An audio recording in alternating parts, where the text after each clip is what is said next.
Sangye chedan tsoge chanam la chancho bhardo dani kyapsu chi dagi jinso gibe sonam ki drola pinchira sangye druparash Sangye chedan tsoge chanam la chancho bhardo dani kyapsu chi dagi jinso gibe sonam ki drola pinchira sangye druparash Sangye chedan tsoge chonam la jancho pardo dani kyapsuchi dagi jinso gibe sonam ki drola penchera sangye druparasho. Em Buda, Dharma e Sangha, tomo refúgio até a iluminação, com a prática da generosidade das outras perfeições, possa eu atingir o estado de Buda para o benefício de todos os seres sencientes.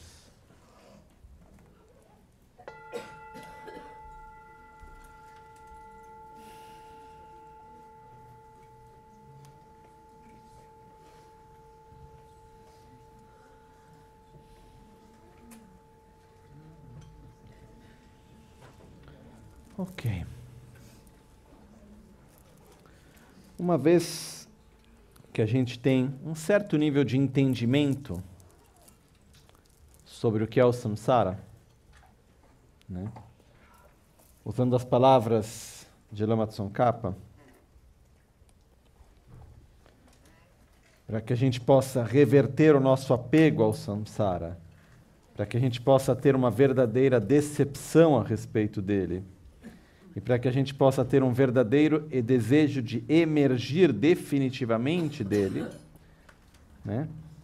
Como Lama Tsongkhapa diz, nós precisamos ter então uma vívida experiência de como nós transmigramos continuamente de um ciclo a outro, de um renascimento a outro, nesse nosso próprio ciclo do samsara.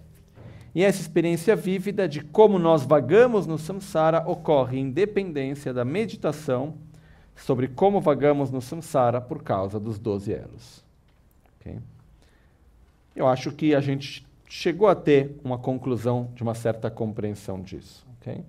Mesmo que todos os aspectos dos ensinamentos do Dharma, normalmente, são realizações que não se obtêm uma só vez. A gente tem que repassar por ela várias e várias vezes, para ir cada vez tendo um entendimento mais profundo, um insight mais profundo, uma realização menos conceitual, uma experiência mais direta. Isso requer o seu tempo na vida, okay? Ou nas vidas.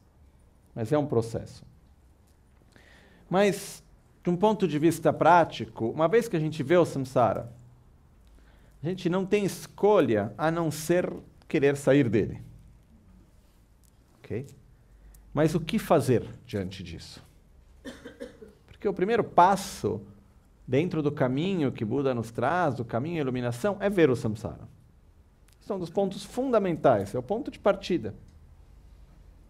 Uma vez que a gente vê o samsara e a gente deseja emergir do samsara, poder viver livre desse ciclo de sofrimento condicionado, aí a gente desenvolve aquilo que é chamado amor próprio, ou renúncia, ou se não, a emersão definitiva. O que fazer diante disso? Okay? Aqui existem 3 níveis. O primeiro nível é, se eu simplesmente quero evitar um ciclo negativo, eu vou tentar agir de uma forma virtuosa e vou tentar evitar criar condições e ações negativas. Que já está ótimo, tá? Se eu quero sair completamente do ciclo do samsara, eu vou fazer um esforço para eliminar os venenos mentais e desenvolver sabedoria, acumular méritos e eliminar a ignorância. E se eu consigo transcender o meu egoísmo e quero ajudar os seres, eu preciso eliminar os venenos mentais e desenvolver as minhas qualidades ao seu máximo potencial, para que eu possa me tornar um Buda, para dessa maneira ajudar os seres. Como que tudo isso se traduz na prática? Okay? Em 3 treinamentos. Treinamentos porque a nossa mente ela é feita e a nossa vida de consequência de condicionamentos, de hábitos. E nós não vamos mudar a nossa vida a não ser criando os novos hábitos e mudando os hábitos anteriores. Não é através do conhecimento, não é através de grandes bênçãos especiais e do milagre que acontece. É através do dia a dia, é através da repetição, é através de um processo de treinamento. E é por isso também que os ensinamentos de Buda, eles são divididos, todos os ensinamentos de Buda são divididos em 3 treinamentos, que são chamados os 3 treinamentos superiores. Ok? Labasum, em tibetano. Os 3 treinamentos superiores são o treinamento superior na moralidade, o treinamento superior na concentração e o treinamento superior na meditação.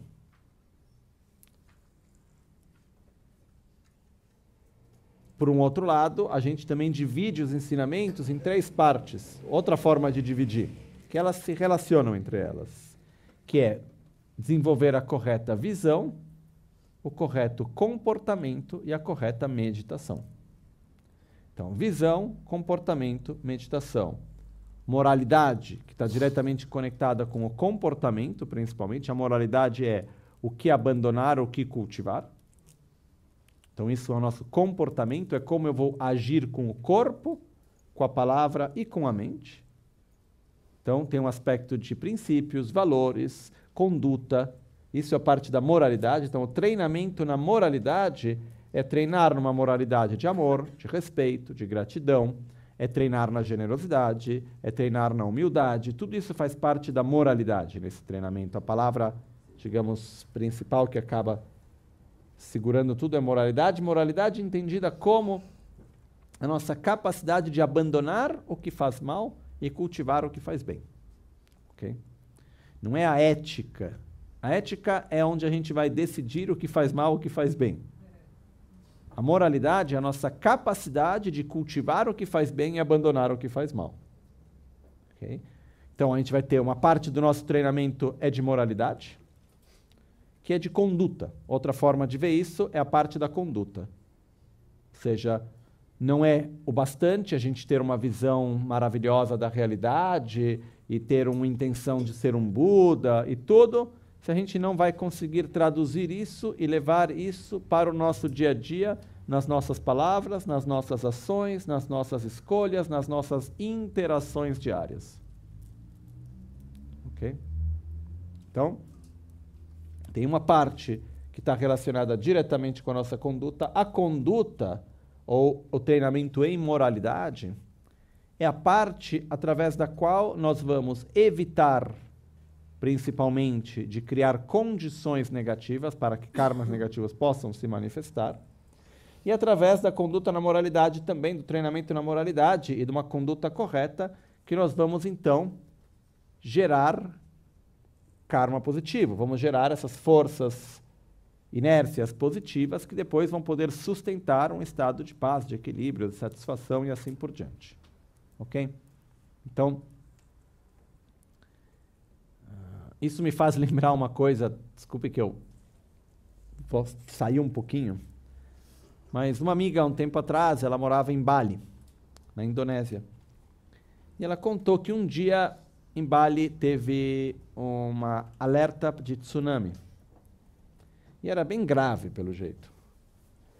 E o que o governo normalmente faz num caso desse? Tem um alerta, tira todo mundo dos lugares de perigo, vai preparar tudo para o caso de um tsunami, etc, etc. Em Bali, a ilha de Bali é hinduísta, eles têm outra visão. Eles fizeram uma coisa muito interessante. Eles declararam feriado nacional, todo mundo proibido de trabalhar, e cada um foi mandado para casa para rezar, fazer oferendas, trocar os altares, dentro da própria religião, se concentrar para as próprias preces e meditação e prece. Então, imagina, a ilha inteira parou, não tinha um escritório aberto, um supermercado aberto, tudo parou e todo mundo, cada um na sua religião, cada um na sua forma, foi pedido que se focasse em rezar para que não acontecesse nada de ruim, para que as coisas fossem bem, etc, etc. O tsunami chegou bem fraquinho. No final estava tudo bem, né? Mas, de uma certa maneira, é a sabedoria de ver que quando a gente tem a força do pensar positivo, a força de gerar força positiva e virtuosa, tem um poder enorme, né? Assim como o contrário. Então, voltando, através do treinamento na moralidade, lembrando que treinamento é repetição, tá? Treinamento quer dizer, eu sou acostumado a ser indiferente diante do sofrimento da pessoa que está na minha frente. É como eu estou acostumado a ser. Mas eu sei que isso não é bom para mim, não é o que eu não quero cultivar essa indiferença dentro de mim, eu prefiro ter amor, respeito, gratidão. Então o que eu vou fazer? Eu vou artificialmente me forçar a ter uma atitude de não indiferença. Eu não vou ser falso.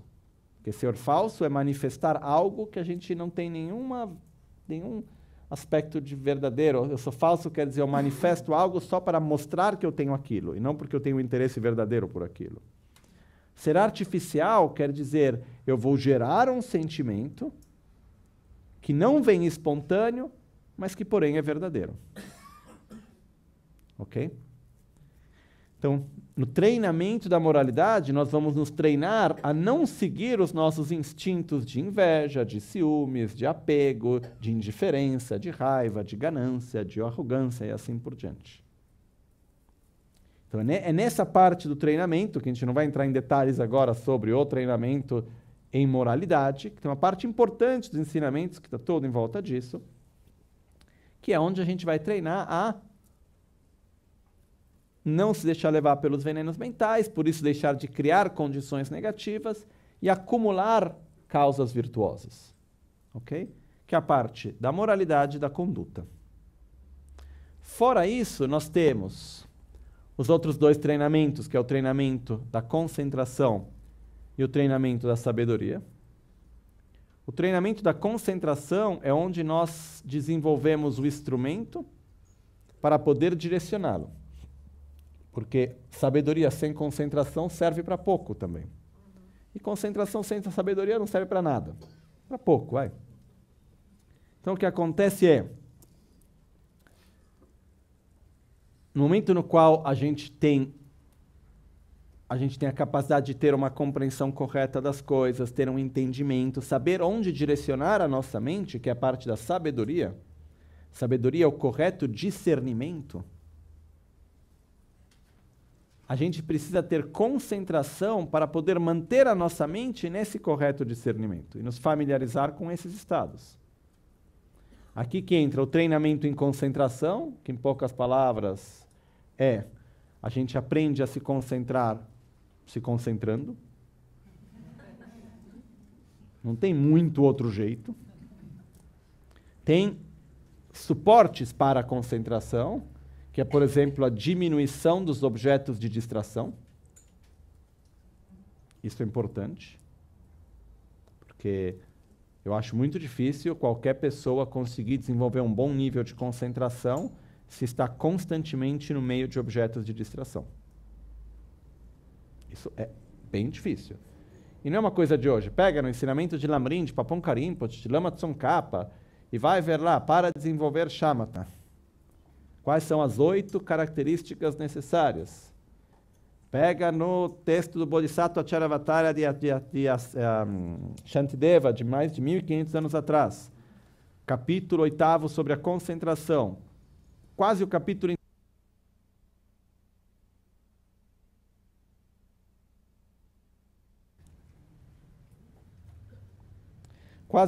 inteiro é como eliminar os objetos de distração, de extrema atração e extrema aversão.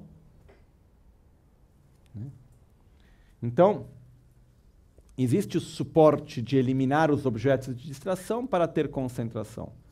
No momento no qual a gente quer ter um passo que vai além da conduta e da moralidade, que é desenvolver sabedoria, é importante a gente também desenvolver, junto com o processo de desenvolver sabedoria, a gente deve desenvolver também a capacidade de direcionamento da mente, ou seja, de concentração. E para que a gente possa fazer isso, a gente precisa também desenvolver espaço interior. A gente precisa poder estar bem com a gente mesmo, no sentido de estar em silêncio e encontrar um refúgio dentro de nós. De poder ter esse espaço, porque enquanto a gente não conseguir ter um mínimo de silêncio interior, a gente não vai conseguir ter a clareza da percepção da realidade sobre qualquer coisa. Porque o entendimento mais profundo, os insights mais profundos, eles vêm através de um processo interno de elaboração e onde ele requer um silêncio, requer um espaço, onde tem um ambiente favorável onde esse insight possa se manifestar. Isso requer um certo silêncio. Não só externo, mas interno principalmente. O importante não é o silêncio externo, o importante é o silêncio interno.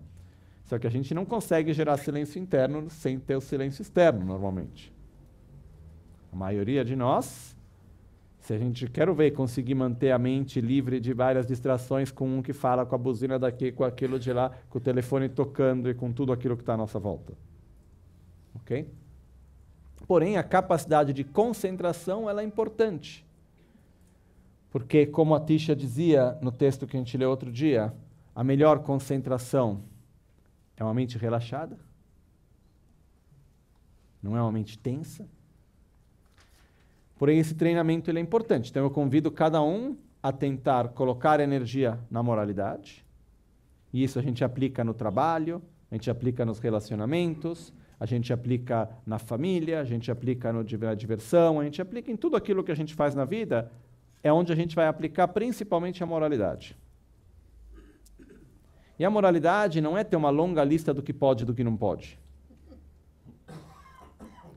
A moralidade é a gente reconhecer o que faz bem e o que faz mal, e ter a força de cultivar o que faz bem e de abandonar o que faz mal. Nas nossas ações de corpo, de palavra e de mente. Começando pelo corpo, passando pela palavra e chegando na mente. Ok? A concentração, é importante a gente fazer um pouquinho dela. E poder se permitir no nosso dia a dia ter momentos no qual a gente tira a nossa atenção dos vários objetos de estímulos sensoriais.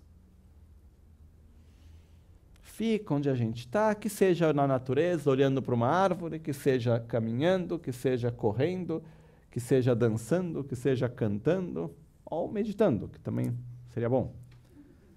Mas a forma como for, momentos no qual pelo menos a gente se permite estar presente naquele momento. E eliminar e diminuir os objetos de distração.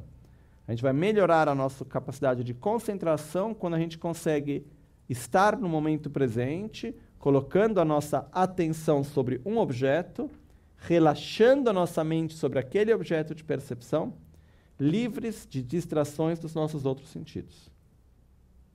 Okay? Existem formas de concentração que também são boas, mas que a gente usa objetos externos. Okay? A arte é uma delas. A gente pode fazer isso através da dança. A gente pode fazer isso através de um instrumento. A gente pode fazer isso através da leitura ou através da escritura. Tem várias formas que a gente consegue A gente usa um instrumento externo para se abster das distrações e relaxar a mente naquele objeto. Ok?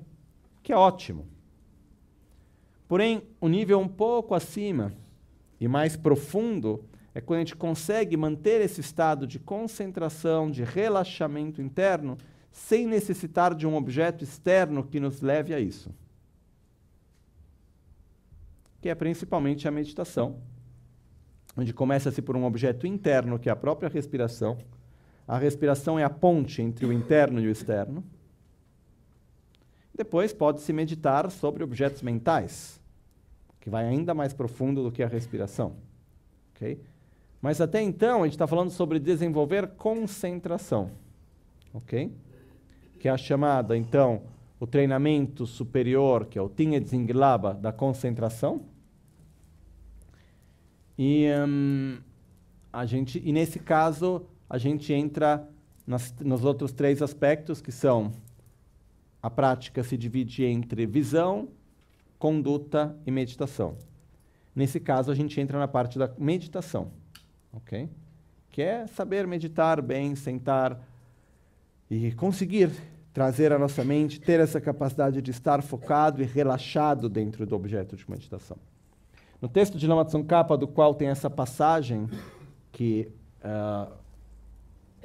nesse texto sobre os 12 elos a gente leu, esse texto de Lama Tsongkhapa ele se divide em 3 partes. Como ter a correta conduta, como ter a correta meditação e como ter a correta visão. Ok? Então, conduta é diretamente conectado com moralidade, meditação é diretamente conectado com concentração, e depois a gente tem a terceira passagem, que é chamada de visão, ou também chamado de sabedoria.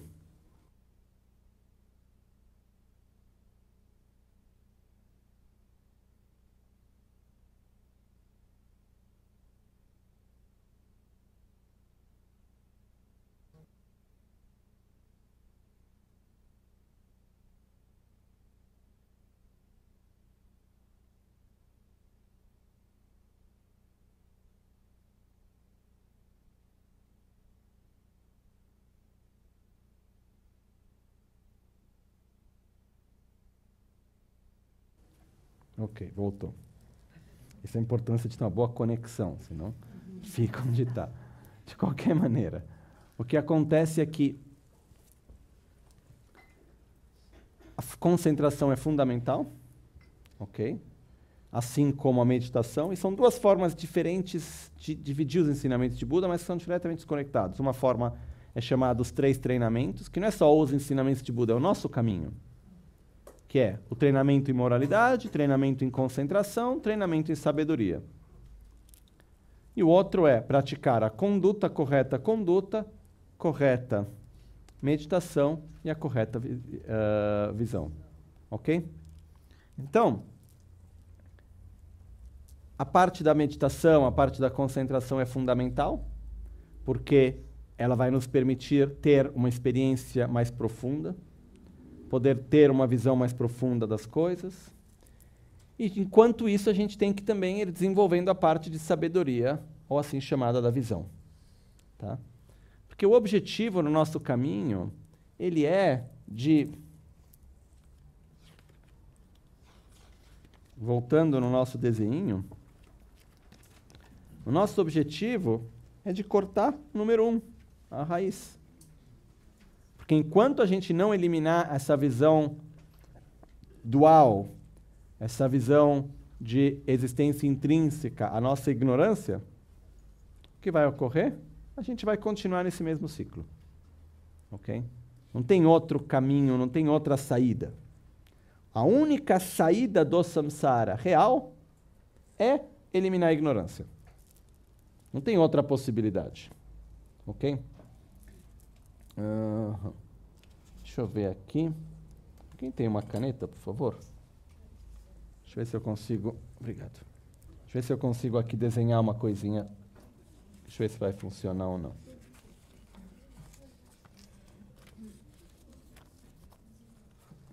Rapidamente, tá?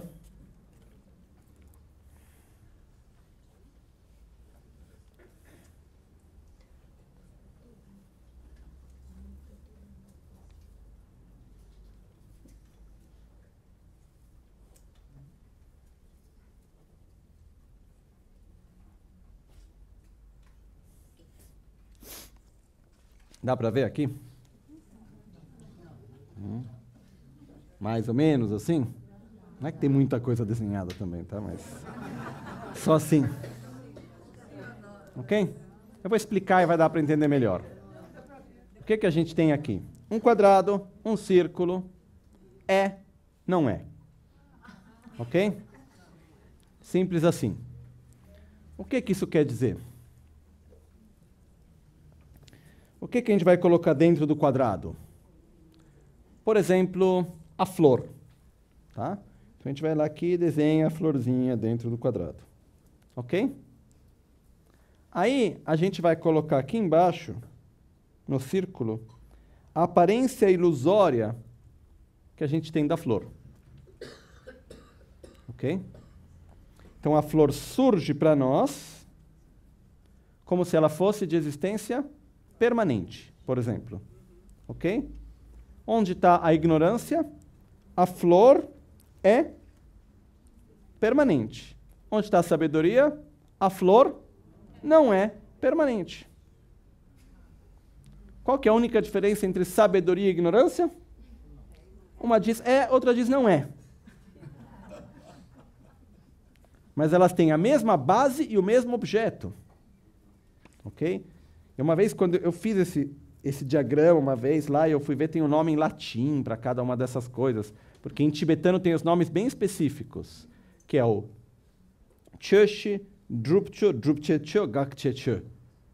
Quando a gente estuda filosofia, a gente tem toda a lógica por detrás disso, tem todos os nomes específicos. É bem, querendo fazer complexo, dá para complicar bastante.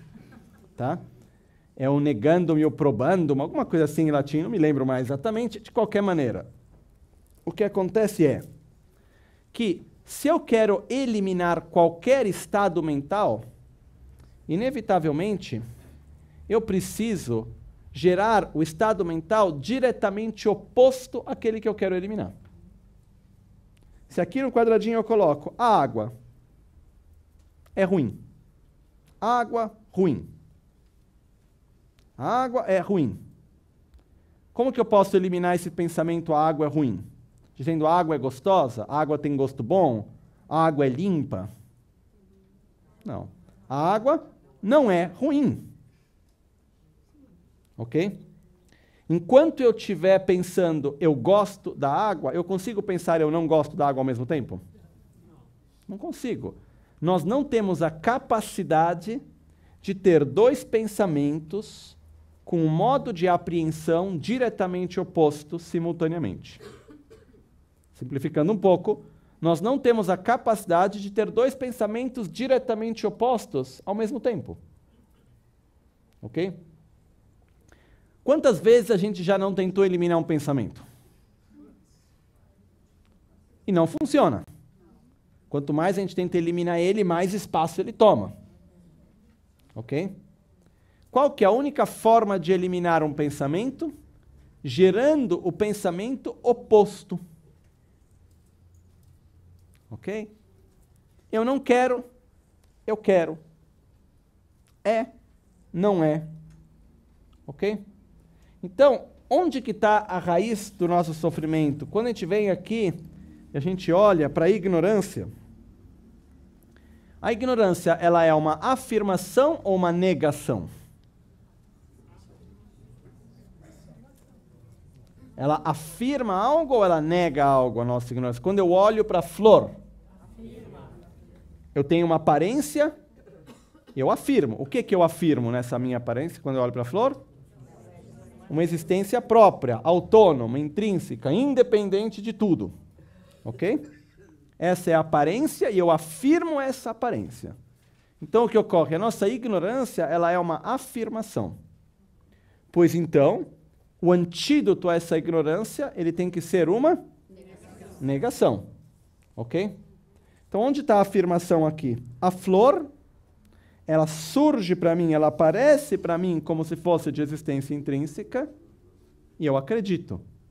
Então, a minha afirmação é, a flor é de existência intrínseca. O que eu preciso gerar para eliminar essa mente?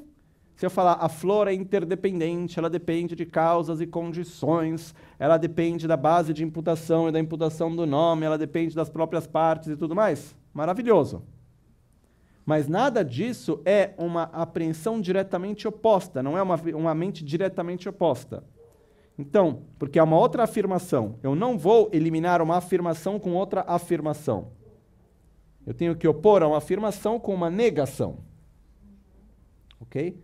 Por isso, a sabedoria, que é o antídoto à nossa ignorância, é uma negação. O que a gente vai negar aqui? A flor não é de existência intrínseca assim como aparece, assim como surge. Ok? Então a gente tem isso. Esse pequeno diagraminha aqui, se a gente conseguir entender isso bem, na verdade, a gente fez bastantes passos também. Isso é uma coisa que demora para entender normalmente, tá?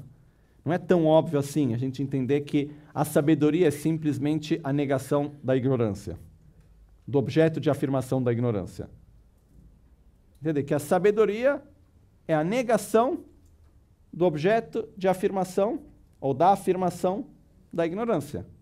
É claro, para que eu possa desenvolver sabedoria, eu tenho que entender qual é a ignorância. Ok? Senão eu não posso negar ela. Ok? Agora, uma coisa, vamos pegar como exemplo a flor. A flor, ela surge a mim como sendo de existência intrínseca. E qual que é a afirmação da ignorância? Que ela existe assim como ela aparece. Ou seja, ela é de existência própria, autônoma, intrínseca. Ok? Diante disso, qual é o objeto de afirmação dessa ignorância? É o conceito de existência intrínseca da flor ou é a aparência de existência intrínseca da flor? É a aparência. Ok? Por isso, quando eu for negar, o que eu tenho que negar? O conceito que a flor é de existência intrínseca ou a aparência dela como sendo de existência intrínseca? A aparência. Okay? Isso é um outro ponto fundamental e não tão óbvio assim de compreender. Okay? Então, o que acontece aqui? A gente vai rapidamente explicar o caminho para eliminar a ignorância através do mantra do Sutra do Coração. Okay? O mantra diz Tayata, Gate Gate, Paragate, Parasamgate, Bodhisattva. Okay? Tayata se traduz em tibetano como ditate, que quer dizer algo como assim é assim. Ok? Ou seja, o que quer dizer é assim? É o entendimento conceitual. Entendi. Que bom. Agora que eu entendi, eu preciso ir além, gate, ir mais além, gate, ir muito além, para gate, ir ainda mais além para samgate. Então eu tenho que ir, gate, ir outra vez, gate, ir além, para gate, ir muito além para samgate, ao estado da iluminação, bodhisattva. Ok? O que isso nos mostra? Ditate, a flor, ela é vazia de existência intrínseca. Ela não existe assim como ela aparece. Ok? É importante a gente lembrar dessa aparência. Okay? Não é que a gente vai ficar no aspecto conceitual, a flor não é de existência intrínseca, etc, etc, etc. A gente tem que lembrar da aparência. Então a gente vai negar a aparência que normalmente nós afirmamos. Porque eu acredito que nenhum de nós aqui tem o problema da visão errônea da realidade conceitual. Acho que nenhum de nós olha para a flor e fala a flor é de existência autônoma, própria, independente, a gente tem a certeza disso conceitualmente. É possível ter isso também, tá? Não vamos entrar nesse detalhe agora, mas o problema para a maioria de nós é que a gente olha para o objeto, que seja a nossa sensação, que seja o nosso corpo, que seja a nossa identidade, que seja o eu, que seja a pessoa que está na nossa frente, que seja a flor, ou o que quer que seja. A gente olha e ele aparece a nós, surge a nós, como se fosse de uma existência própria, autônoma, independente. Ok? E nós acreditamos, nós afirmamos essa aparência ilusória como se fosse verdadeira. E é essa afirmação que nós devemos negar. Onde pega? Que essa afirmação não é conceitual. Por isso, o antídoto não basta conceitual. Por isso que eu preciso de Tayata é entendi. É assim. Não é de existência intrínseca. Por quê? Porque é interdependente. Tá ótimo. Agora eu preciso ir ainda mais. Eu preciso aprofundar este conhecimento, este entendimento. Então a gente vai ir para onde? A gente vai ir do entendimento a compreensão. A compreensão é quando a gente não tem mais absolutamente nenhuma dúvida sobre aquilo. Não é mais algo que alguém me disse, é porque eu tenho a minha total certeza. A gente tem que ir um pouco mais. A gente vai passar da compreensão para a meditação, que é chamada a sabedoria do escutar, a sabedoria do compreender, a sabedoria do meditar. Eu vou ir um pouco mais, que é onde eu vou então entrar na meditação, ou seja, eu tenho um conceito, que é o vazio de existência intrínseca. A palavra vazio, ela não é nada mais, nada menos do que uma forma de afirmar uma negação. Okay? A flor, em vez de dizer não é, se diz é vazia. Do quê? De existência intrínseca, assim como parece. A palavra vazio, vacuidade, não tem nada de muito místico nisso. Nada de tão complexo. Em vez de a gente falar vacuidade, vazio, é só falar não é. Simplifica. Em vez de falar a flor, ela é da natureza de vacuidade, a flor, ela é da natureza de não ser assim como ela parece. É só porque fica um pouco mais longo, né? Então, nós vamos ter o fato de, primeiro, eu vou ter o entendimento, depois eu tenho a compreensão, quando eu não tenho mais nenhuma dúvida conceitualmente sobre aquilo. Depois eu tenho que entrar no nível de meditação, eu tenho que ir um pouco além, que é meditar. Meditar é quando a gente desenvolve um estado de concentração, e através dele a gente consegue observar de forma unidirecional o nosso entendimento conceitual.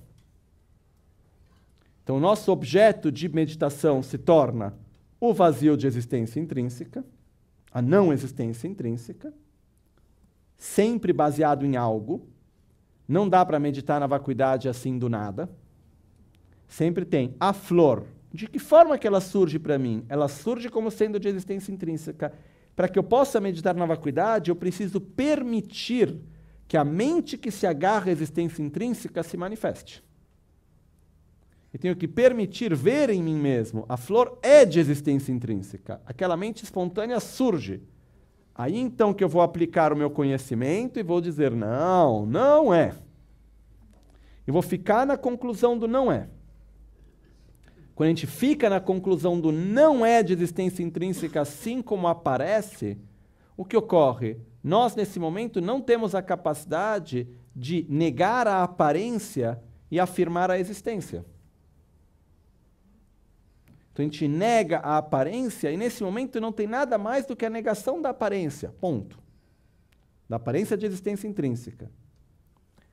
Lá para frente a gente consegue separar as duas coisas, mas nesse momento a gente não consegue, ok?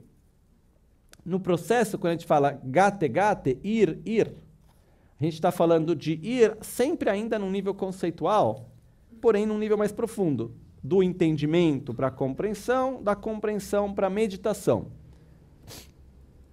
A meditação, ela existe em dois níveis, que é o nível que se chama o caminho de acumulação e o caminho de preparação, ok? O caminho de acumulação e o caminho de preparação, em poucas palavras, são: no caminho de acumulação, é a capacidade de focar a mente de forma unidirecional sobre o vazio de existência intrínseca e através, que não é uma experiência direta, é sempre conceitual ainda, ok? É através de uma imagem mental. É conceitual, mas mesmo assim a gente foca a mente de forma unidirecional nesse conceito. E através dessa experiência unidirecional, isso gera um estado de prazer e beatitude interna, bem-estar físico e mental. A gente desenvolve o que é chamado de shamatha, ok? Que é esse estado de meditação unidirecional.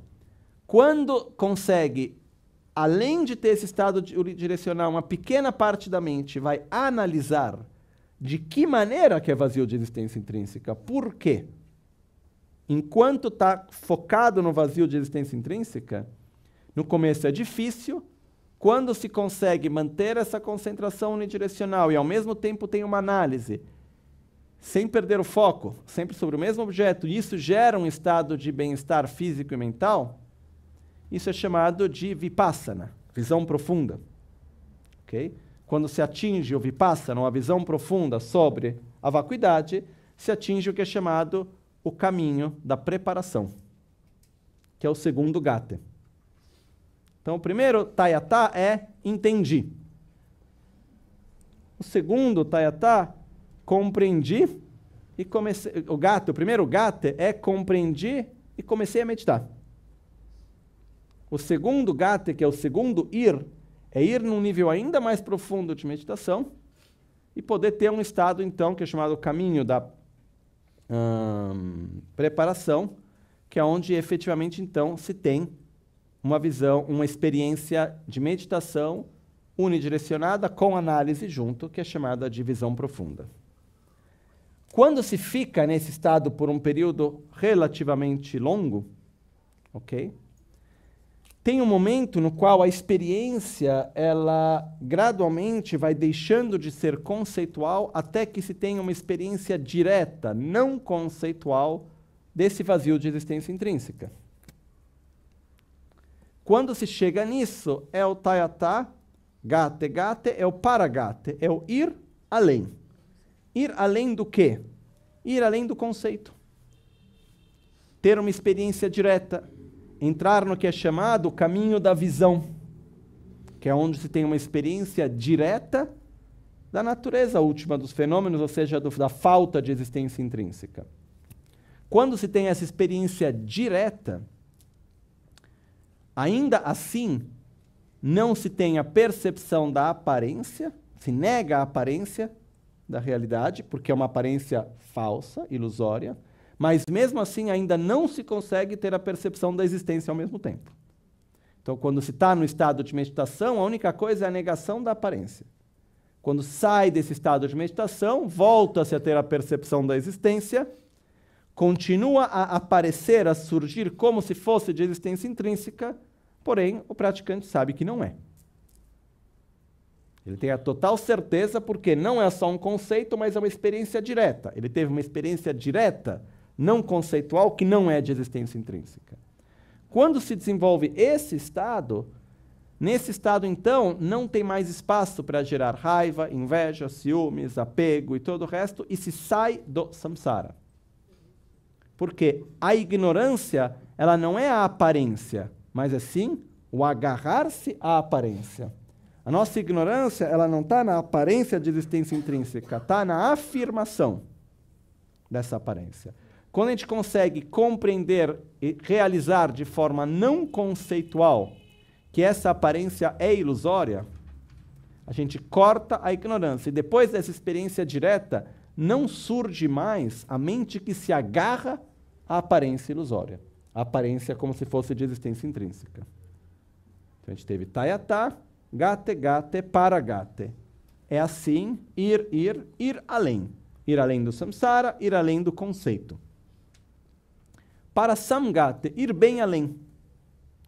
Quer dizer que uma vez que consegui ter essa experiência direta, é necessário repetir essa experiência direta inúmeras vezes, que é chamado o caminho da meditação, até que seja possível eliminar a aparência da existência intrínseca. Ok? Quando não se tem mais tanto a aparência, e claro, já se eliminou antes o agarrar à aparência, aí é quando se atinge o estado que é chamado caminho do não mais aprender, ou a iluminação, o estado de Buda. O estado de Buda é quando já se eliminou a ignorância e se eliminou também as marcas da ignorância. Em outras palavras, se eliminou o agarrar-se à existência intrínseca e a aparência de existência intrínseca. Quando a realidade surge, ela existe, porém ela não aparece mais como sendo de existência intrínseca. Esse é um estado de um Buda. Ok? Isso que eu estou trazendo é só para a gente ter uma pequena visão, pelo menos, que existe um processo. Ok? Então, o processo para eliminar o samsara e para atingir assim chamada iluminação, o foco principal é eliminar a ignorância. Como? Primeiro, tayatá, compreender. Gate, gate, ir. Compreender, meditar de uma forma ainda mais profunda, porém ainda conceitual. Paragate, ir além. Ir além do conceito, ter uma experiência direta ir além do samsara, ir além da ignorância. Para samgate, ir bem além, ir mais além. Bodhi soha, indo mais além, no estado iluminado, assim seja. Ok? Então, o que isso nos mostra ao mesmo tempo? Que existe um caminho. Dentro desse caminho, se a gente fosse dividir mais ou menos o espaço temporal, se diz que 1/3 é para ter a experiência direta e 2/3 é para eliminar as marcas. Então, para eliminar ao agarrar-se à existência intrínseca é 1/3 e 2/3 é para eliminar a aparência da existência intrínseca. 1/3 é para chegar no caminho da visão, ou seja, eliminar a ignorância, que é o agarrar-se à existência intrínseca, e 2/3 é no caminho da meditação, que é para eliminar a aparência da existência intrínseca. Ok? Por isso, quando se fala que tem os 3 éons para atingir a iluminação, o primeiro é até o caminho da visão, e depois os 2 são no caminho da meditação. A boa notícia é que os 2/3 é fora do samsara já. Então não tem mais sofrimento, pelo menos. Ok? Mas mesmo assim ainda tem um caminho pela frente para atingir assim a iluminação. E o que é interessante de ver é que a única razão real que existe de atingir a iluminação, de seguir mais os outros 2/3, é para ajudar os outros seres. Porque em relação a si mesmo, a gente não precisa de mais nada, já não tem mais sofrimento. Ok? Porém, ainda não tem a capacidade de ajudar de uma forma profunda e verdadeira os outros seres, porque ainda tem a aparência de existência intrínseca. Por isso, quando a gente olha para os 12 elos, uma coisa importante é a gente compreender que existe um caminho a ser seguido. E a gente está nesse caminho de uma certa maneira. Eu vou voltando para o mantra, para o Tayata Gate Gate Paragate Parasam Gate Bodhi Soha. O primeiro passo, que é o Tayata, é extremamente importante. Não é nada simples, nada óbvio entrar nele. Ele é descrito como a sabedoria do escutar sobre a vacuidade, sobre a natureza última dos fenômenos. Quando é que se realiza a sabedoria do escutar? Eu vou dizer alguns termos, só porque algumas pessoas chegaram a estudar um pouco sobre os 51 fatores mentais, etc. Pode fazer mais sentido, mas não, são termos um pouco difíceis, desconectados da nossa realidade, não se apegue a isso. A sabedoria do escutar, ela é quando a gente desenvolve uma pressuposição correta da vacuidade. Uma pressuposição correta em português? Uma pressuposição correta, yichya. Ou seja, é a total certeza de algo, correta certeza de algo que corresponde com a realidade, sem ter tido uma razão lógica, um entendimento lógico, ou sem ter tido uma experiência direta daquilo.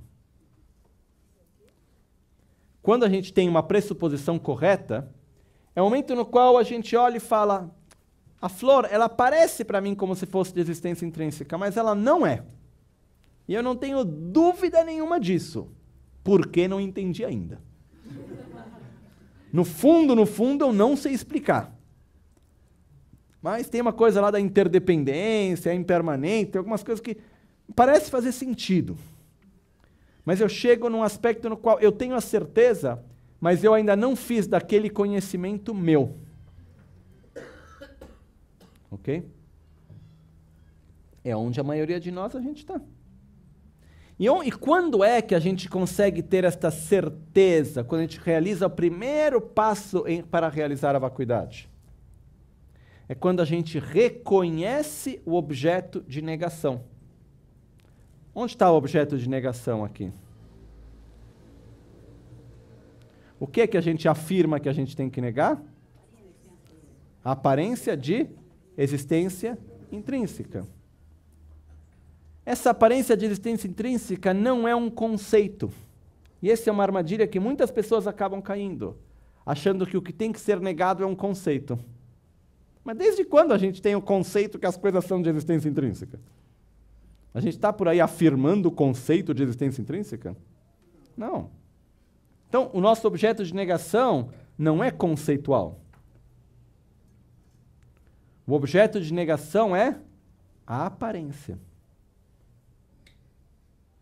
A aparência não apenas a aparência de existência intrínseca. Ok? Então a gente vai negar o quê? A existência intrínseca do fenômeno que nós afirmamos através de uma aparência. A gente afirma a aparência de existência intrínseca. E essa existência intrínseca que a gente tem que negar. Não é um conceito. Como que a gente faz para negar ela? Primeiro a gente tem que ver ela. Então um dos passos mais importantes e no começo, que não é nada óbvio, é a gente conseguir ver em nós mesmos a mente que se agarra à existência intrínseca. Enquanto a gente não ver a ignorância, nós não vamos conseguir negar ela. Vou explicar um pouquinho melhor. A gente olha para a flor, ok? A gente olha para a flor, tudo normal. A gente fecha os olhos. A gente olha de novo. Pode fechar os olhos. Olhar de novo.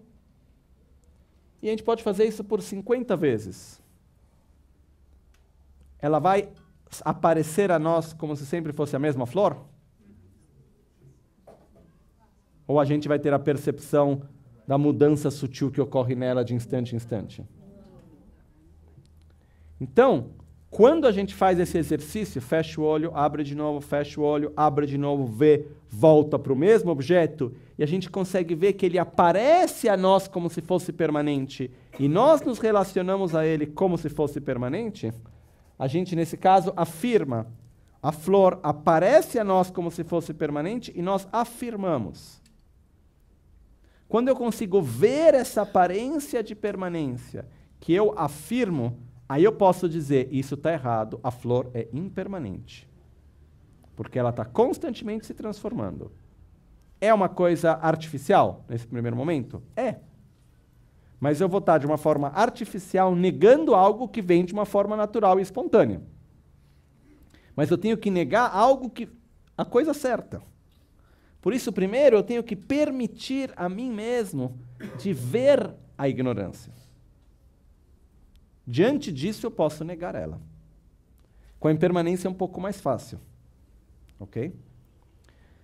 Com a existência intrínseca, a gente pega um objeto qualquer, digamos a flor, e a gente começa a observar ela. Isso talvez até pode ajudar. Olha, deixa de olhar de novo, olha de novo, volta a observar. E a gente vê, a flor, ela surge para mim de que maneira? Como sendo algo, como um reflexo das minhas próprias projeções e do valor que eu estou atribuindo, e o resultado de tantas causas e condições e tantas partes colocadas juntas? Ou ela surge a mim como algo sólido, independente, autônomo, intrinsecamente que existe intrinsecamente assim como aparece a mim? Sólido, objetivo. Quando a gente consegue ver que ela não só surge dessa maneira, mas a gente também se agarra e se relaciona a ela dessa maneira, aí é nesse momento que a gente fala, não é dessa maneira.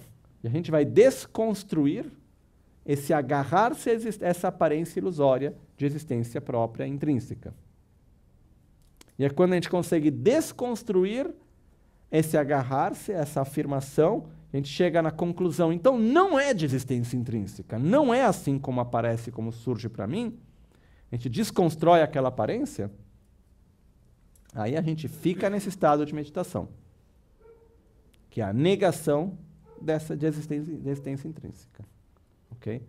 Mas o primeiro passo, que é o passo de reconhecer qual é o objeto de negação, a coisa importante que a gente tem que compreender que o objeto de negação, ele se encontra, não quero dizer exatamente dentro de nós, mas de uma certa maneira sim.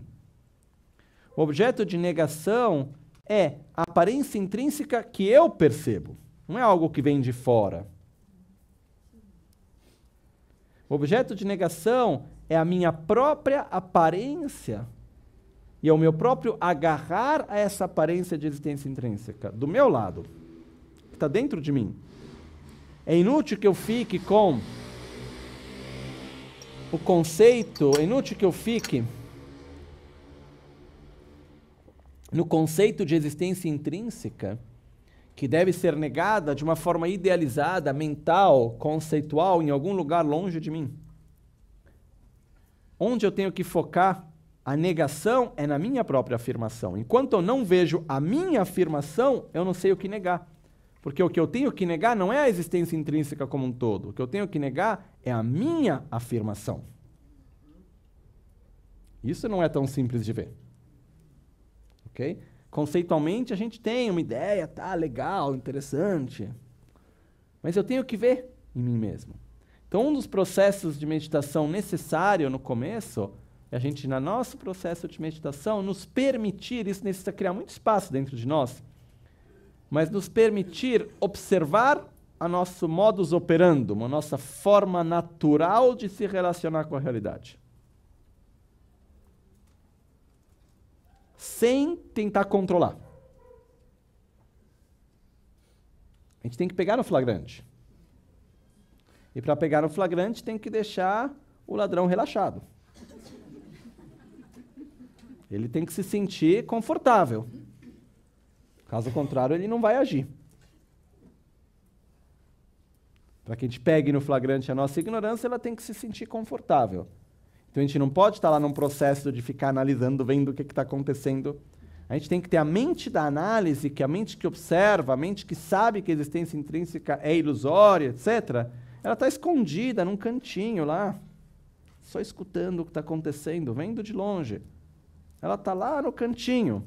Enquanto isso, a gente deixa a nossa forma natural de se relacionar com as coisas surgir. A gente pega um objeto, que seja uma sensação, que seja um objeto externo, que seja a nossa própria identidade, que seja uma pessoa, pode ser várias coisas.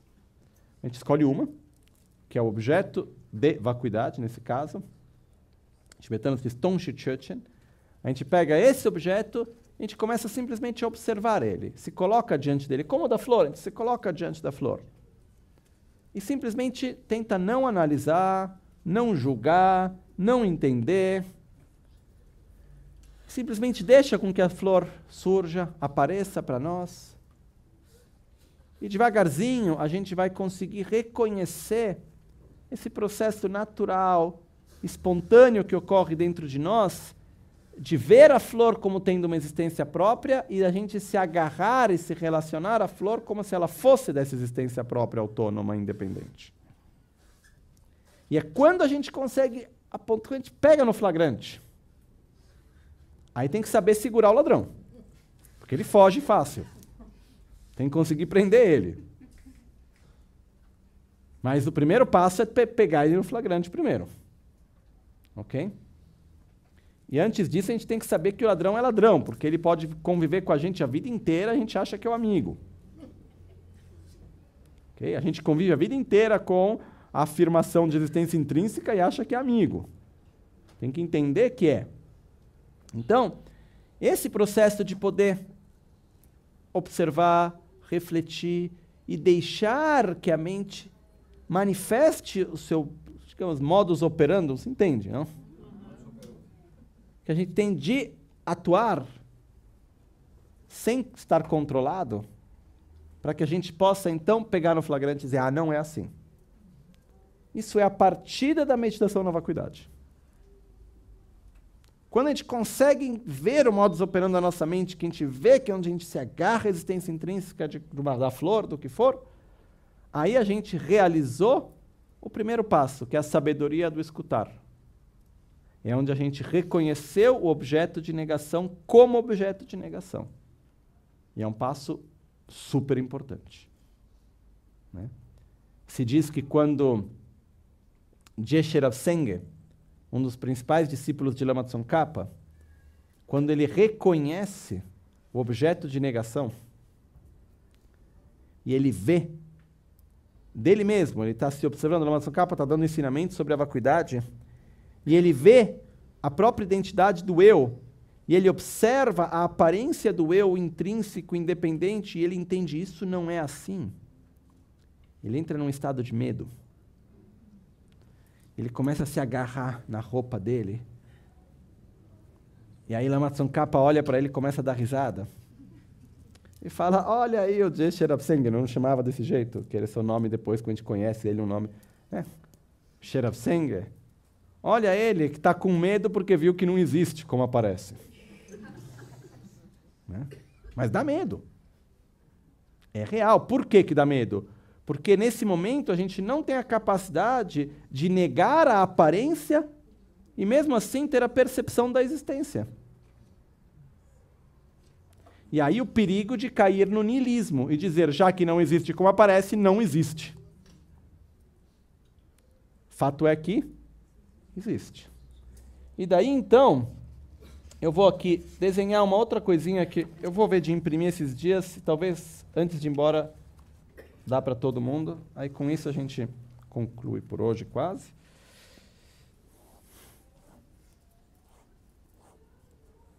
Ok?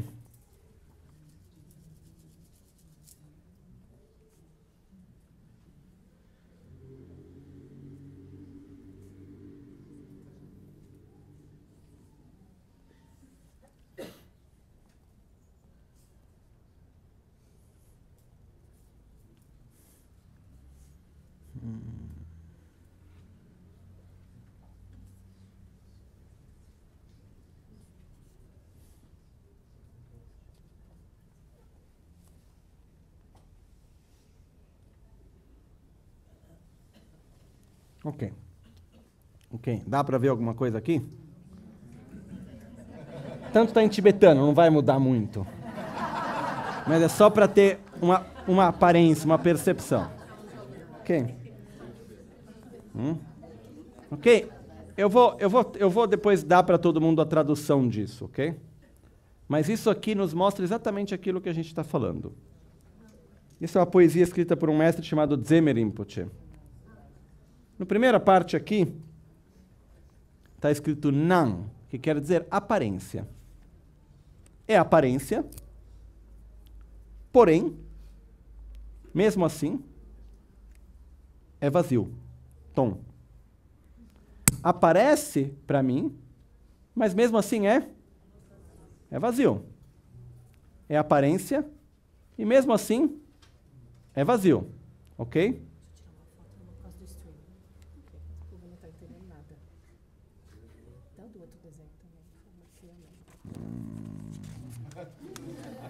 Chegamos lá.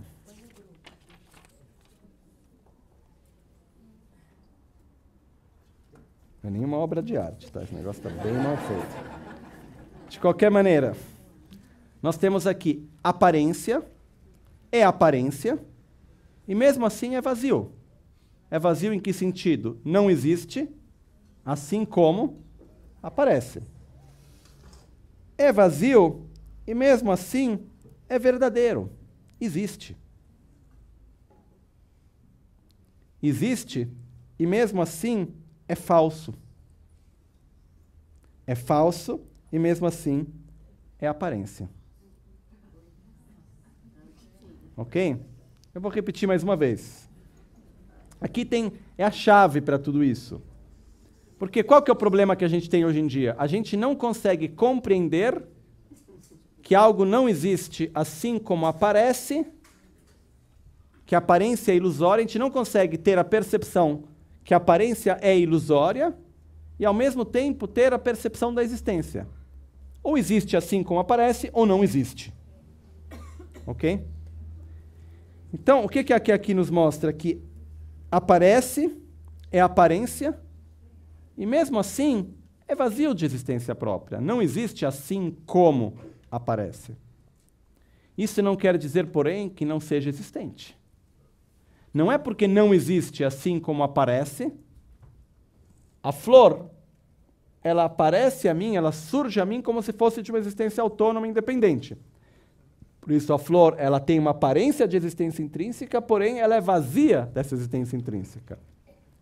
Mas o fato dela ser vazia de existência intrínseca não quer dizer que a flor não existe. Por isso a flor, ela é vazia, porém ela é verdadeira. Ela é verdadeira, mas isso não quer dizer que ela seja assim como ela aparece para mim. Por isso, ela é também falsa. Por que ela é falsa? Porque eu vejo como verdadeiro algo que não existe. Não a flor, mas uma flor intrínseca. E o fato dela ser falsa não quer dizer que ela não apareça. É falsa e mesmo assim aparece. É aparência. Okay? Nesse desenho, a gente tem os dois extremos também. É aparência e, pois então, é verdadeiro. Isso é o extremo do eternalismo. É aquele no qual a gente vive. Já que aparece para mim de uma certa maneira, é como é. E eu me relaciono diante disso. E do outro lado, a gente tem o extremo do eternalismo. É vazio e, pois então, é falso. O niilismo. Extremo do niilismo. É vazio e, já que é vazio, então não existe. A dificuldade que nós temos nesse momento é que quando a gente nega a aparência, a gente acaba negando a existência. Porque a gente não consegue unir as duas coisas nesse momento. Ok? Por isso que a gente tem que sempre nos lembrar que não existe assim como aparece, porém é verdadeiro. Ok? E no processo de meditação, da realização da vacuidade, é o processo de gradualmente negar a aparência de existência intrínseca. E aqui tem uma coisa sutil, que eu vou só trazer rapidamente, que a aparência que a gente tem que negar, qual é? Da existência intrínseca. O objeto de negação é a existência intrínseca. É a aparência de existência intrínseca. Porém, a gente não consegue fazer uma distinção entre a aparência como aparência e a aparência de existência intrínseca. A gente não consegue separar uma coisa da outra. Vou tentar fazer um outro exemplo. A gente pega qualquer objeto. Esse objeto aqui, ok? O sino. Nesse mesmo instante, nesse próprio objeto, existem infinitas possibilidades. Ele pode ser infinitas coisas. Pode ser um pinico, pode ser um sino, pode ser uma arma, pode ser 1000 diferentes coisas, ok? Então, nesse mesmo instante, nesse mesmo objeto, existem infinitas possibilidades. O que nós fazemos como observadores? Nós, entre aspas, escolhemos, eu digo entre aspas porque nós não temos consciência disso. A gente atribui um significado, a gente escolhe uma possibilidade, que, porém, nós vemos como se fosse a realidade. Ok? Porém, a realidade, como ela surge para nós, é como se o valor que a gente atribui, a possibilidade que a gente escolhe, fosse a única possível e fosse a realidade que vem do próprio objeto. Se nesse momento eu disser, esse objeto, ele tem uma infinitude de possibilidades, e a gente tentasse perceber no momento presente as infinitas possibilidades que existem nele mesmo, a gente conseguiria mesmo assim ver o sino? Eu acredito que não. Se a gente começa a entender que é um conjunto de infinitas possibilidades, a gente não consegue mais ver o sino. A gente se perde. A gente fala, se é um infinito de possibilidades, não é nada. Porque a nossa ideia de é um sino independentemente de mim. Então, a dificuldade que existe nesse caminho é a dificuldade de conseguir negar a aparência intrínseca, mesmo assim, sem negar a existência. Eu sei que é uma coisa complexa, mas, ao mesmo tempo, as coisas difíceis têm que ser faladas, senão têm que ser repetidas inúmeras vezes. Ok? Então, voltando, o que acontece é que a nossa ignorância, ela se manifesta de que maneira? Se a gente pegar daqui, onde está a ignorância? Vendo que a aparência é verdadeira. Essa é a nossa ignorância. E se algo não é como aparece, é falso. Essa é a nossa ignorância. O fato é que se a gente começa a analisar a aparência, a gente vai ver que a maior parte da aparência que a gente tem das coisas, ela é ilusória, em vários níveis. Eu olho para a televisão, eu vejo o movimento de uma pessoa. Aparece a mim como sendo uma pessoa, ou eu tenho consciência que são vários pixels colocados juntos? Uma pessoa. Eu posso gerar atração, aversão, algum sentimento pela imagem que estou vendo? Sim. Eu sei que não é uma pessoa? Sei, conceitualmente. Conceitualmente me perguntar, a pessoa está lá dentro? Não está. É uma pessoa aquilo? Não é. Mas nós temos uma aparência ilusória como se fosse?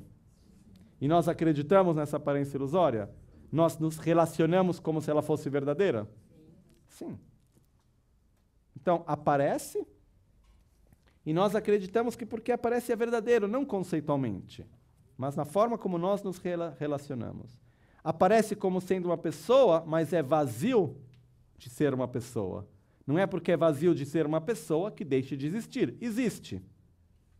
Existe, porém é verdadeiro, mas é falso como pessoa. Ok? Porém aparece como se fosse. Ok? Então, o ponto que a gente tem que trazer aqui é que na nossa vida a gente tem muitas aparências ilusórias. Tem coisas que para nós aparecem como se forem causa de felicidade que não são. Tem coisas que a gente acredita que são as causas do sofrimento e não são. Tem coisas que a gente acredita que são permanentes quando são impermanentes e assim por diante. E é nesse nível que a gente tem que trabalhar. E a principal raiz de tudo é a aparência de uma existência própria, autônoma, separada, independente, onde a gente cria uma dualidade entre nós e o resto do universo da existência. Então, como que a gente faz para inverter isso? Existe um caminho, que é chamado caminho à iluminação, que é dividido entre treinamento de moralidade, de concentração e de sabedoria. Desenvolver uma correta conduta, uma correta visão e uma correta meditação. Para gradualmente ter primeiro o entendimento, levar esse entendimento num nível mais profundo que seja uma correta compreensão, para saber se familiarizar profundamente com o conceito, até que ele se torne uma experiência não conceitual e direta, e a gente possa se familiarizar com essa experiência direta, até que a gente consiga cortar o condicionamento profundo da aparência de existência intrínseca. Ok? Esse, em poucas palavras, é o caminho à iluminação. E durante esse caminho tem a parte do desenvolvimento da sabedoria, que é o que a gente acabou de falar, e junto com isso, tem que ver, inevitavelmente, tem que ter o desenvolvimento de amor, de compaixão, de respeito, de gratidão, de satisfação, de humildade, e assim por diante. Que isso vai nos permitir gerar a força kármica positiva, que nos permite também desenvolver a sabedoria. E os dois vão andando juntos.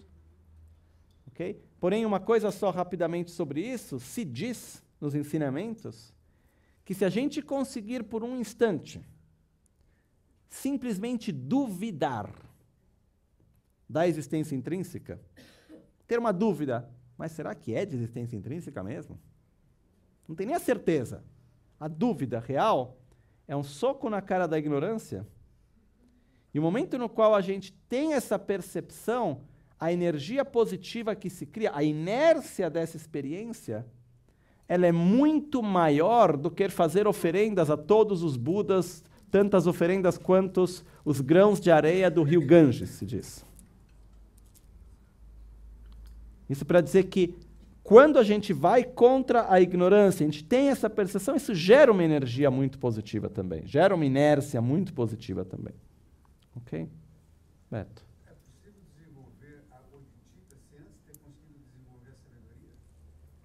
Se é possível desenvolver bodhicitta sem antes desenvolver sabedoria? Sim. Porém, existem dois caminhos.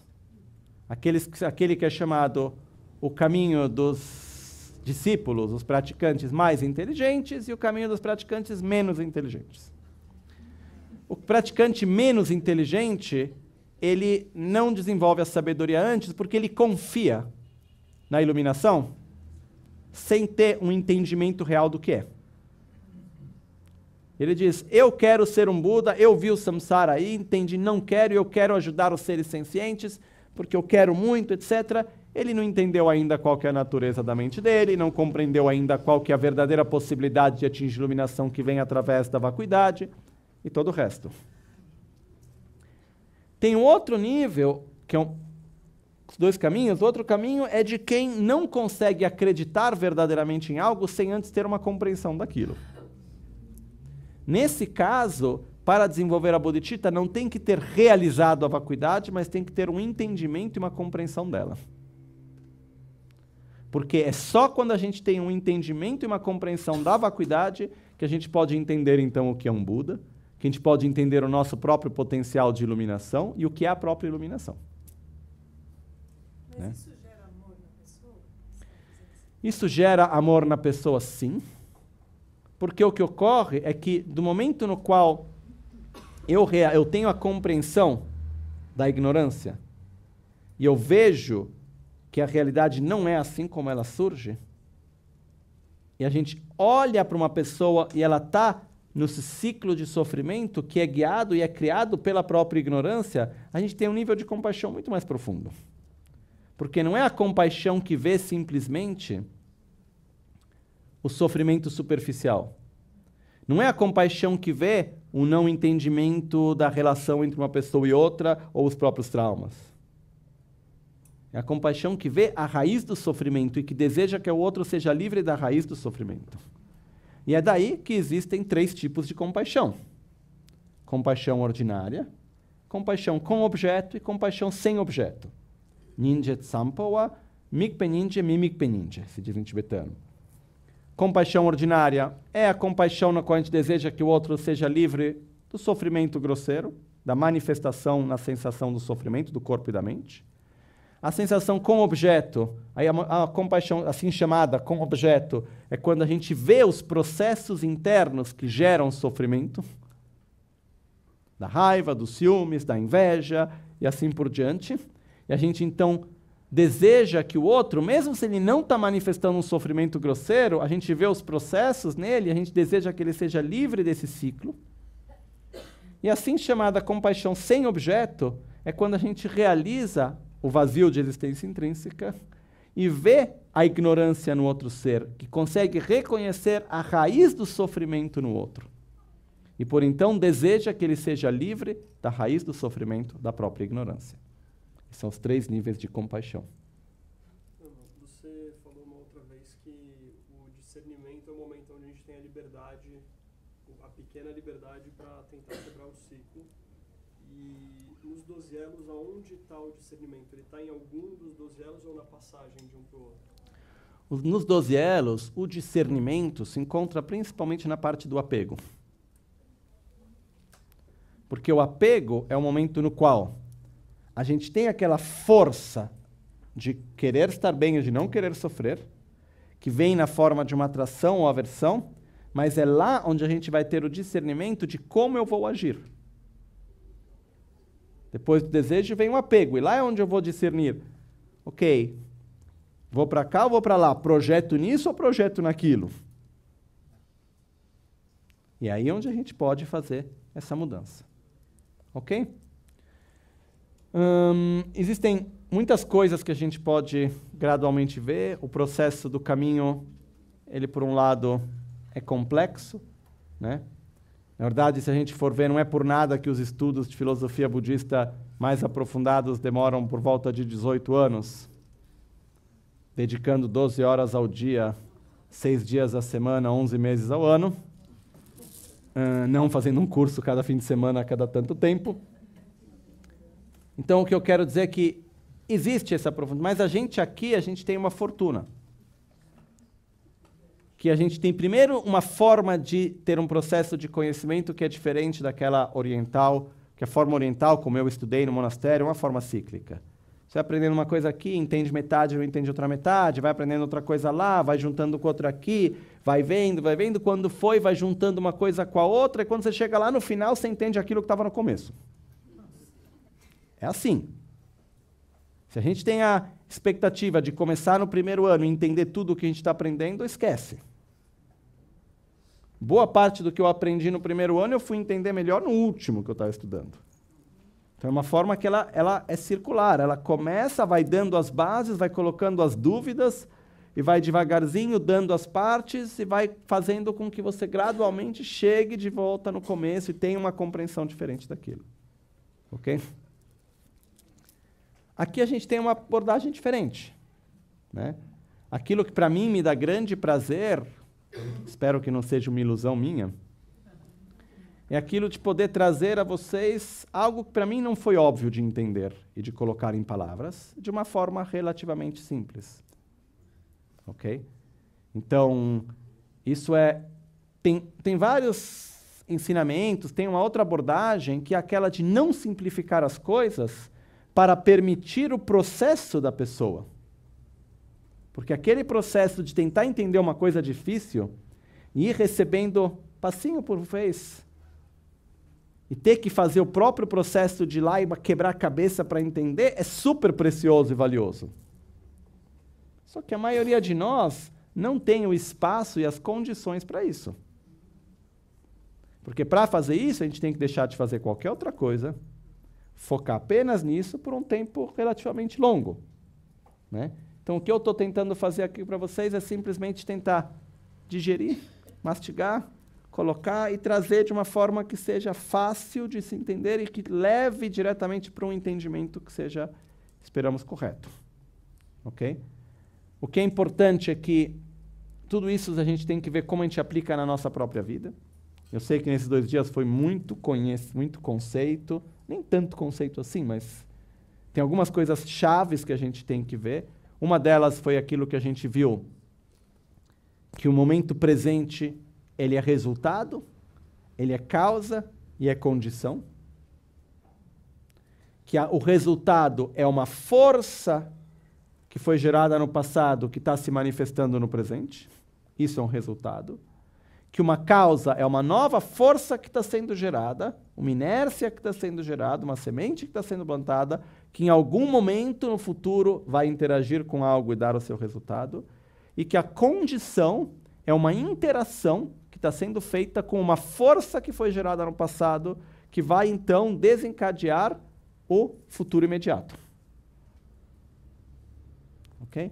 Isso é um ponto importante que a gente viu, que a gente lembre, que a gente está constantemente em vários ciclos, porém existe um caminho, que não é o caminho do budismo, é o caminho da sabedoria, no qual os ensinamentos de Buda são um instrumento que nos levam à sabedoria.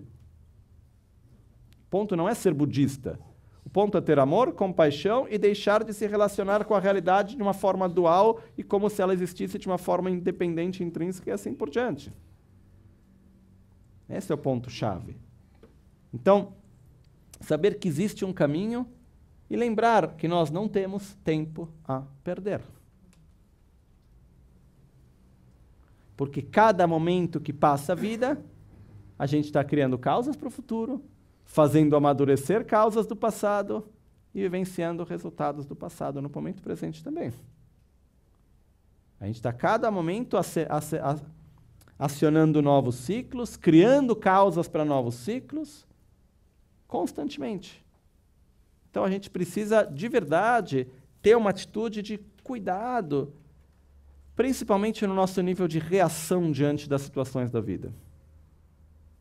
E cada um de nós pode olhar para si mesmo, eu faço isso comigo mesmo, e de ver quais são os condicionamentos que eu não devo repetir. E quanto mais a gente for adiante, mais a gente vai conseguir pegar as sutilezas. E aí, diante disso, a gente tem a força de falar, eu não vou me deixar levar, não vou materializar esse condicionamento, não vou me deixar levar por ele. E a gente tenta gradualmente ver quais são aqueles bons e coloca energia na outra parte. E dessa forma, gradualmente, a vida vai passando de uma forma significativa. Ok? Nosso objetivo não é ser um bom budista. Nosso objetivo é desenvolver amor e sabedoria. Principalmente é isso. Ok? Fazer as dedicações finais?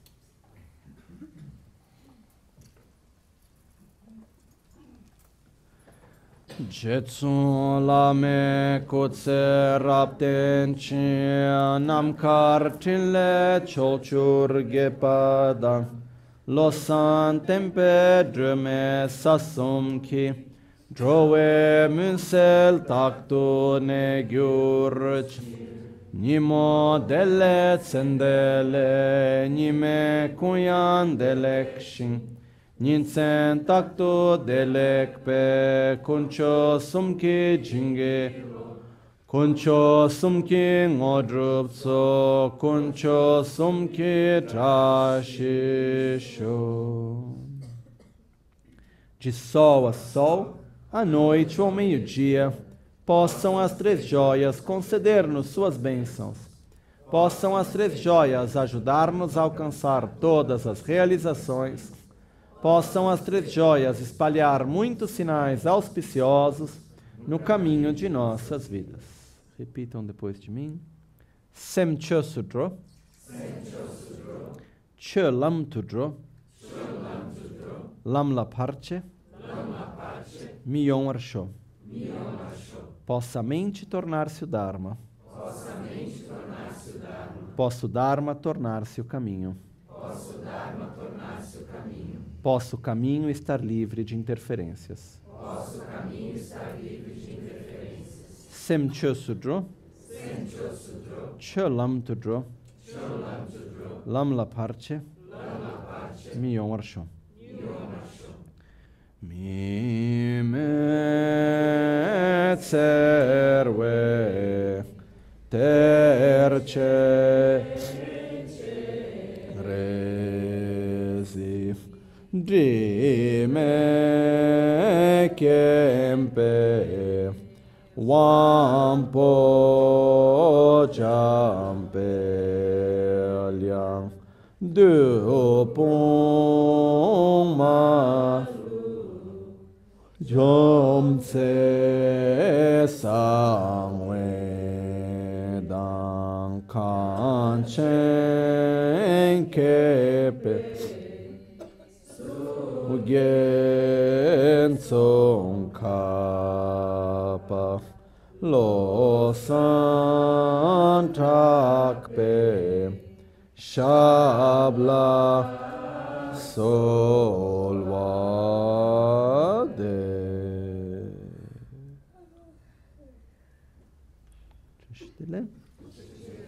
Muito obrigado a todos e nos vemos amanhã.